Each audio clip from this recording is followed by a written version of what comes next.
សួរថាការស្រឡាញ់របស់បុគ្គលនោះតិចជាងគ្នាឬច្រើនជាងគ្នាទេត្រង់កន្លែងនេះមិនសូវជាខុសគ្នាប៉ុន្មានទេប៉ុន្តែអ្វីដែលខុសគ្នានោះគឺទស្សនៈនិងទិដ្ឋិទៅវិញដែលធ្វើឲ្យមនុស្សភ័ន្តច្រឡំហើយបង្កើតនៅការខុសត្រូវវាស់ស្ទង់គ្នាតាមតែទិដ្ឋិ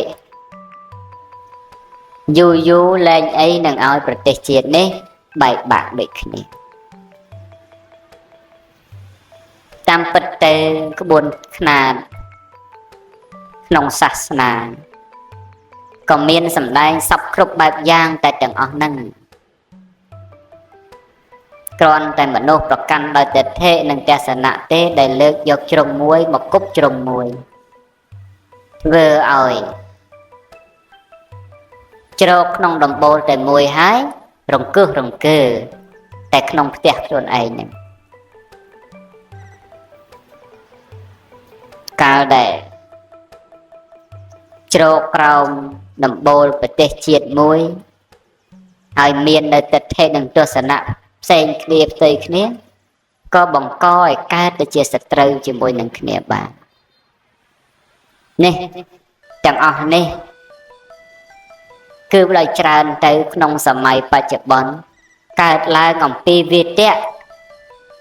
ដែលសំណាក់មួយចោតសួរគ្នាកើតឡើងអំពីទិដ្ឋិ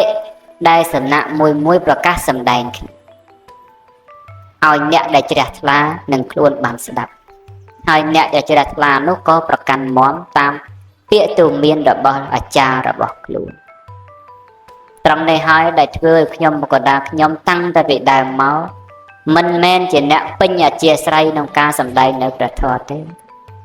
ព្រោះខ្ញុំក៏ដាឃើញពីហេតុដែលមិនគួរនឹងសម្ដែងក្នុងកាលជាបច្ចុប្បន្នព្រោះព្រះធម៌នេះត្រូវគ្នាដោយឧបនិស្ស័យ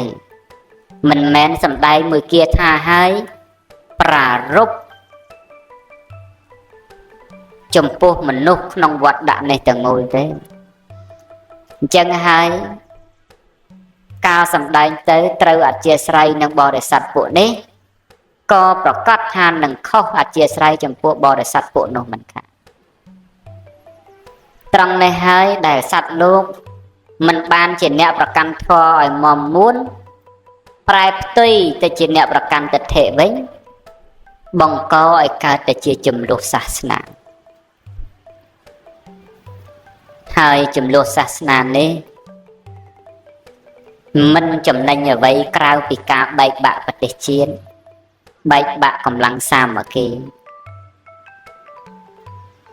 ខ្មែរនឹងខ្មែរបងនឹងប្អូនកូននឹងចៅមើលមុខគ្នាមិនត្រូវនោះទេនេះជារឿងដែលលោកទាំងឡាយក៏បីគិតដូចជាខ្ញុំបកណាខ្ញុំចាស់តែងតែប្រកាសសម្ដែងអញ្ចឹងទៅអ្នកដែលជ្រះថ្លាខ្ញុំបកណាដែលច្រើនទៅច្រើនតែជ្រុលហួសទៅជឿទៅលើអ្វីផ្សេងដែលមិនមែនជាទីពឹងជាប់លាប់ជាក់លាក់សម្រាប់ខ្លួនប៉ុន្តែអ្នកដែលមិនជ្រះថ្លាទៅក៏ស្ដាប់ភ័ន្តច្រឡំថាទៅជារឿងដែលអូសទាញបរិស័ទឲ្យស្ថិតនៅក្នុងផ្ទះដោយប្រការណាមួយចឹងទៅប៉ុន្តែការដែលប្រកាសសម្ដែងរបស់ខ្ញុំបកណាខ្ញុំគ្រាន់តែចង់ចង្អុលបង្ហាញពីការពិតនៃភាពពិតរបស់លោកនឹងឯងថាវាមានសភាពយ៉ាងនេះវាមានដំណើរយ៉ាងនោះព្រោះអាស្រ័យហេតុយ៉ាងនេះជាដើមប៉ុន្តែពេលដែលស្ដាប់ទៅបើមនុស្សជាប់ដោយទិដ្ឋិណាមួយហើយក៏ច្រើនតែអូសទាញឲ្យចូលទៅក្នុងទិដ្ឋិមួយនោះធ្វើឲ្យកើតទៅជាអតិកោផ្សេងជាដើមចឹងហើយទៅខ្ញុំកណ្ដាលខ្ញុំចេះតែប្រកាសថាដល់រដូវវស្សានេះគឺថាសុំសម្រា ព្រោះឃើញទោសក៏កើតឡើងពីអត្តកផ្សេងផ្សេងដែលនាំឲ្យទៅជាហេតុនាំឲ្យទៅជាបច្ច័យនៃការបែកបាក់ជាពិសេសក្នុងឧបហេតុជំនឿសាសនាជាដើមប៉ុន្តែដែលយើងទាំងឡាយព្រមឈប់នេះមិនមែនពោលថាយើងជាអ្នកប្រកាន់ខុសឬក៏ប្រណិប័តខុសអ្វីនោះទេប៉ុន្តែដើម្បីសម្រួលដល់ស្ថានភាពដែលគួរឲ្យស្ថិតនៅប្រសើរនិងស្ថានភាពដែលមិនគួរឲ្យស្ងប់រងាប់ទេអាស្រ័យពេលវេលាហ្នឹងឯងលោកទាំងឡាយលើលោកនេះណាគ្មានអ្វីដែលបណ្ដែលពិសោធន៍ការពិតជាជាងពេលវេលានោះទេមានតែពេលវេលាទេដែលជាអ្នកបន្សោតបង្ហាញបើកកកាយឲ្យឃើញអំពីភាពពិតនិងភាពមិនពិតនៃលោកនេះដរាបណាថ្ងៃមិនទាន់លិចពេលវេលាដែលព្រះអាទិត្យមិនទាន់អស់ស្ដង់គត់នោះភាពពិតនៃភាពងងឹតអន្តកាលនឹងមិនមានប្រកបចំពោះសត្វលោកទេប៉ុន្តែដរាបណាព្រះអាទិត្យមិនទាន់រះឡើងអរុណមិនទាន់រះឡើងគឺភាពពិតនៃពន្លឺភ្លឺស្វាងក្នុងโลกនេះក៏មិនទាន់ជាក់ច្បាស់ចំពោះលោកដែរអញ្ចឹងហើយយើងសពថ្ងៃនេះមិនមែនកំពុងតែស្ថិតនៅក្នុងយុគអន្តកាលនោះទេប៉ុន្តែក៏មិនមែនតែកំពុងរស់នៅក្នុងភាពភ្លឺស្វាងដែរតែយើងស្ថិតនៅក្នុងចន្លោះនៃភាពភ្លឺស្វាងនិងភាពអន្តកាលភាពអន្តកាលហេតុដូចម្ដេចទើបពោលថាយើងមិនស្ថិតនៅក្នុងភាពអន្តកាលព្រោះដោយសារថាយើងនៅមានព្រះពុទ្ធសាសនានៅឡើយដែលជាសាសនាសម្រាប់ទូមានបំភ្លឺប៉ុន្តែ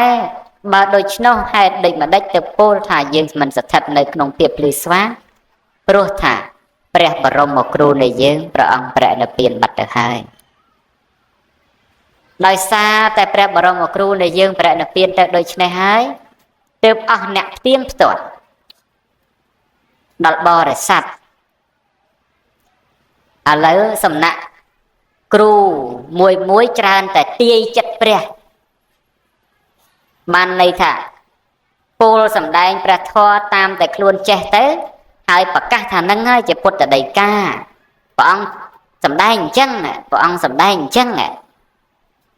ទាំងដែលមិនច្បាស់ថាគោលបំណងនៃព្រះពុទ្ធអង្គសម្ដែងក្នុងកាលនោះតើព្រះអង្គមានពុទ្ធបំណងយ៉ាងដូចម្ដេចផងនោះសម្រាប់បងប្អូនដែលកំពុងតែមានអាការៈធ្វើទុកពិបាកបាត់ជើងម្ដងយូរជួនកាលបាត់ជើងមកលាមកដាច់ដូចអាចចន្សាយមានអារម្មណ៍ថាបាត់ជើងមិនអស់ពីពោះចេះតែតឹងពោះឈឺចង្កេះឈឺខ្នងហេវហត់អស់កម្លាំងនឹងគឺជាអាការៈធ្វើទុកនៃជំងឺឬដងបាតហើយបងប្អូនថ្នាំព្យាបាលខាងបងប្អូនជាប្រភេទថ្នាំខ្មែរបងប្អូនភាសាពី5ថ្ងៃទៅ7ថ្ងៃចាប់ផ្ដើមផ្លូវលាមកឆ្លាស់បាត់ជើងអស់ហើយបងប្អូនឯឬដងបាតដែលដុះចេញខាងក្នុងនិងខាងក្រៅចាប់ផ្ដើមរួញស្វិតបន្តិចម្ដងស្វិតដូចសាច់កណ្ដាលអញ្ចឹងអត់កើតមកវិញទេបងប្អូនក្នុងកំឡុងពេលឧស្សាហ៍ថ្នាំចង់ឲ្យថ្នាំមានប្រសិទ្ធភាពលឿនគឺបងប្អូនត្រូវតមរយៈពេលហូបថ្នាំសិនការតមគឺមាននៅលើកញ្ចប់ស្រាច់ក៏ដូចជាមាននៅក្នុងកេសនិងស្រាច់តែម្ដងថ្នាំខ្មែរខាងបងប្អូនគឺគិតគូរពីអនាម័យខ្ពស់បំផុតបងប្អូនទាំងអស់គ្នាទាំងការហាថ្នាំក៏ដូចជាការវេចខ្ចប់បងប្អូនបានយកថ្នាំទៅគឺអាចកាច់មើលថ្នាំបានគឺថ្នាំហ្នឹងឡើងស្រួយកាច់ទៅលឺទាំងផុសពេលដែលដាំទឹករួចហ្នឹងគឺក្លិនឈ្ងុយដូចតែអញ្ចឹងបងប្អូនទាំងអស់គ្នាអត់មានជាតិចត់ជាតិល្វីងនៅក្នុងហ្នឹងអត់មានជាតិថែរក្សាថ្នាំទុកឲ្យបានយូរអីអត់ទេបងប្អូនទាំងអស់គ្នាគឺថ្នាំនេះល្អខ្លាំងមែនទេបងប្អូនថ្នាំខ្មែរយើងសឹមជាដាច់អត់មានប៉ះពាល់អ្វីផ្សេងទាំងអស់បងប្អូន សូមបញ្ជាក់ប្រាប់បងប្អូនថាថ្នាំខាងយើងខ្ញុំគឺព្យាបាលជំងឺផ្សេងគ្នាអត់មានថ្នាំមួយកញ្ចប់ត្រូវបានជំងឺរាប់រយមុខដូចថ្នាំគេផ្សេងណាបងប្អូនបើបងប្អូនមានអាការៈដូចបងប្អូនរៀបរាប់ខាងលើបងប្អូនមានចង្អល់បន្ថែមក៏ដូចជាចង់ពិគ្រោះជាមួយនឹងអ្នកគ្រូឆាយចម្រើនផ្ទាល់បងប្អូនអាចតាក់ទងទៅលេខទូរស័ព្ទនៅលើកញ្ចប់ក៏ដូចជានៅលើវីដេអូនេះស្រាប់សិនជាបងប្អូនចាប់អារម្មណ៍ចង់ជាវឱសថពី page មួយណាបងប្អូនក៏អាចឆែកមើលសិនមុននឹងយើងជឿនឹងទុកចិត្តទិញចង់ដឹងថាគេលក់យូរប៉ុណ្ណាអ្នកចុច follow page ប៉ុណ្ណាបងប្អូនអាចឆែកមើល page ខាងបងប្អូនឬក៏ page ខាងគេសិនមុននឹងបងប្អូនជឿទុកចិត្តមុននឹងការទិញជៀសវាង page ខ្លាំងៗបងប្អូន